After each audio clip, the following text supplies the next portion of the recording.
Frédérique Jourjon, bienvenue au Rendez-vous de l'innovation. Vous êtes directrice de la recherche et de la valorisation au sein de l'ESA, l'École supérieure d'agriculture, basée à Angers. Est-ce que vous pouvez nous présenter en quelques mots cet établissement ? Alors l'ESA, d'abord, c'est une vieille dame qui a 120 ans cette année, et donc un établissement d'enseignement supérieur et recherche qui couvre tous les domaines en fait, de l'agriculture. Donc l'agriculture, l'alimentation, les marchés, les territoires, qui recrute chaque année environ 2500 étudiants, donc de tous les niveaux de formation, et qui a une particularité, je voudrais insister parce que c'est important par rapport au thème de l'innovation, de vraiment travailler avec les acteurs du monde socio-économique et pour eux. Donc on a plus de 1500 entreprises et acteurs partenaires de l'école et de nos formations et partenaires de l'innovation. D'accord, ok. Peut-être préciser, donc cette innovation pour nous, elle se fait essentiellement dans le secteur de la recherche et de l'innovation.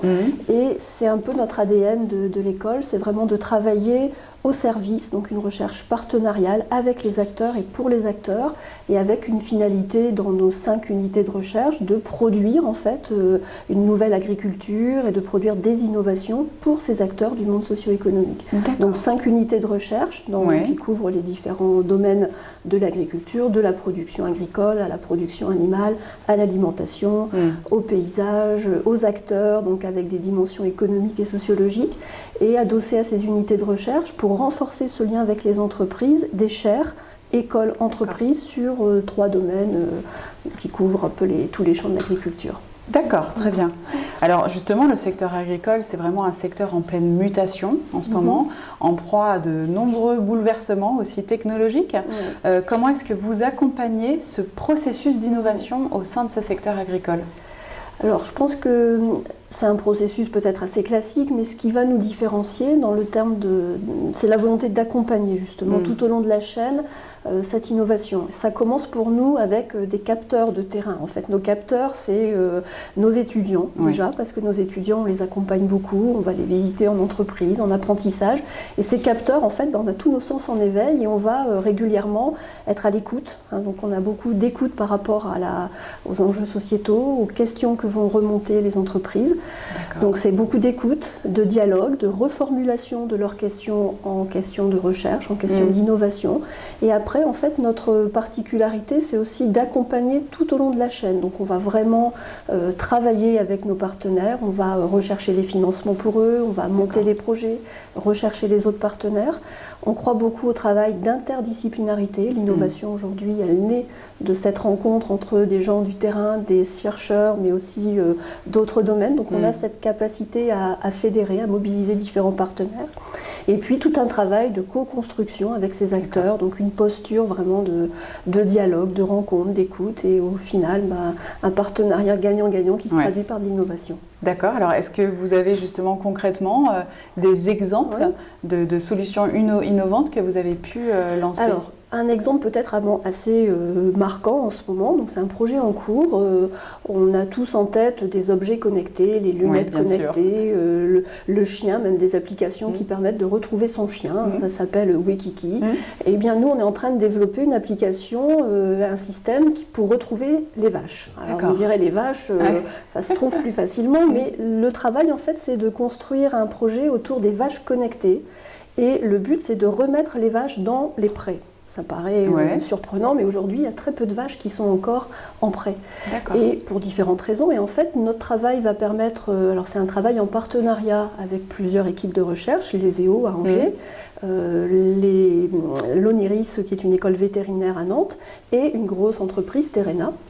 Donc la question derrière, c'est de voir comment, à partir d'un équipement que l'on va mettre au cou des vaches, des GPS, les vaches sont des vaches sentinelles avec des GPS, elles vont nous renvoyer un certain nombre d'informations sur leur déplacement, leur comportement. On va connecter ces informations à des données météorologiques, à des données GPS sur l'endroit où elles sont, les caractéristiques des parcelles, des prairies où elles sont. Et à partir de toutes ces informations numériques que l'on va centraliser, on va être capable de donner des informations par alerte smartphone à l'éleveur et de l'informer en fait sur la gestion de risques parasitaires à la prairie, d'utilisation ou non, une mauvaise utilisation de la prairie, et on va pouvoir donner des conseils en fait à l'éleveur en direct sur il est temps de changer mes vaches de près, il faut changer le près, il faut faire un traitement, etc. Et en fait, les applications directes, c'est vraiment un gain de temps pour l'éleveur qui lui permet aujourd'hui d'imaginer de remettre ses vaches dans les prés, ce qui n'est plus... et donc de faire des économies sur de l'alimentation, de gérer autrement son troupeau, de réduire les médicaments parce qu'on saura mieux à quel moment traiter. Enfin, voilà, donc des applications très opérationnelles et qui résultent tout un projet, d'un processus de partenariat et d'innovation avec l'entreprise. D'accord. Voilà. Et est-ce que vous intervenez aussi, et je suppose que oui, dans d'autres types de secteurs? Ça peut être par exemple l'agroalimentaire, du coup, qui est un peu plus proche pour nous tous. Alors un autre exemple d'innovation qui a été mené dans les années passées, donc dans une des unités de recherche, le GRAP de l'ESA, c'est répondre à un enjeu sociétal très fort qui est l'alimentation des personnes âgées, des seniors, et les problèmes de dénutrition. En fait, la dénutrition amène des problèmes de santé considérables.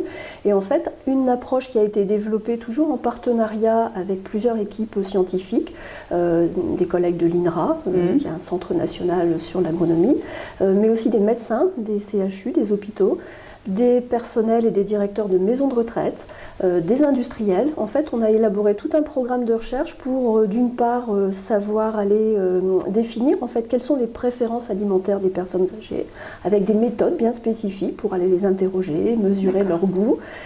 Et après, tout un programme pour élaborer en fait des produits spécifiques à base de fruits et légumes notamment, mais enrichis en protéines pour compenser de la dénutrition, mais aussi des produits qui ont du goût et qui vont plaire aux personnes âgées, adaptés à leur goût, qui soient pratiques.